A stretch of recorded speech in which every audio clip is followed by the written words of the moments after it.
Brace த Lord. இன்றைக்கி நம்ம பார்க்க போகிற பகுதி மீகா 7:15. உன்னை அதிசயங்களை காண பண்ணுவேன். நான் ரெகுலராக கர்த்தர் என்னைய பழைய ஏற்பாடும் புதிய ஏற்பாடும் சேர்ந்து தான் நான் நித்தமும் தியானிப்பேன். அது கர்த்தர் என் மேலே வச்ச சுத்த கிருபை. அப்படி ஒரு நாள் நான் தியானிச்சுக்கிட்டு இருக்கும்போது மீகா 7:15 அன்றைக்கி நான் படிக்கிற பகுதி. இதை கர்த்தருடைய நாமத்துக்கு மாத்திரம் நான் சொல்கிறேன்.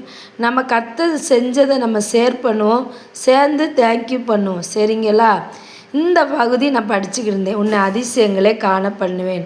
அப்போ அந்த பகுதி வரும்போது நான் நிப்பாட்டி அதில் கை வச்சு, ஏசப்பா உங்கள் வசனம் இப்படி சொல்லுதே, உன்னை அதிசயங்களை காண பண்ணுவேன்னு இன்றைக்கி நீங்கள் எனக்கு ஆயத்தம் பண்ணி வச்சுருக்கிற அதிசயங்களை காண பண்ணுங்கப்பான்னு என் மனசுக்குள்ளே இந்த வசனம் வரையும் என் மனசுக்குள்ளே நான் சின்னதாக ஜெபம் பண்ணிவிட்டு நான் அன்னைக்குள்ளே வேலைகளை ரெகுலராக பார்த்துக்கிட்டு இருந்தேன். நீங்கள் நம்புறீங்களோ நம்பலையோ, கர்த்தருக்கு பயந்து நான் இந்த சாட்சியை சொல்கிறேன். நான் ஒருத்தவங்கள்ட்ட ஒரு நெருங்கின சொந்தவங்கள்ட்ட ஒரு நகை வாங்கி என்னால் திருப்பி கொடுக்க முடியல. என் சூழ்நிலை நிமித்தம், என் ஏழ்மை நிமித்தம் என்னால் திருப்பி கொடுக்க முடியல.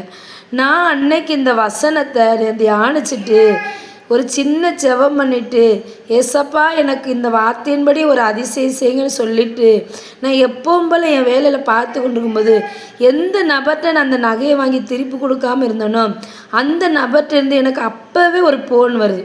நானே இந்த நகையை திருப்பிக்கிறேன், என்னிட்ட இந்த காசு இருக்குது, நீங்கள் திருப்பி கொடுக்க வேண்டாம், நானே உங்களுக்கு திருப்பிக்கிறேன் அப்படின்னு சொல்லியும் என்னால் அழுகாமல் இருக்க முடியல. இப்படிலாம் நடக்குமா? கர்த்தரால் கூடாத காரியம் ஒன்றுமே இல்லைங்க. இப்படி அநேகற்ற ஒவ்வொரு வித சாட்சி அற்புதம் இயற்கைக்கு அப்பாற்பட்ட விதத்தில் காரியம் கர்த்தர் செஞ்சுருக்காங்க.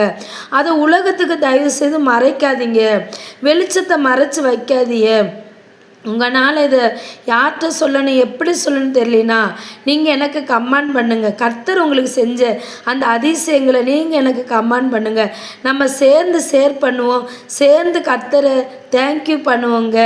நான் படிப்பறிவு இல்லாதவ தான், ஆனால் கர்த்தர் எழுத்து கூட்டி நல்லா படிக்கிற அளவுக்கு ஞானத்தை கொடுத்துருக்காங்க.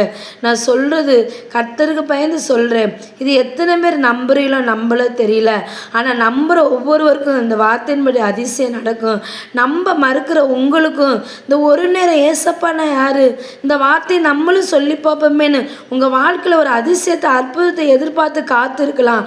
நான் நிச்சயம் சொல்கிறேன், மனுஷனுடைய வார்த்தை நடக்காது, ஆனால் கர்த்தருடைய வார்த்தை நடந்தே ஆகுங்க.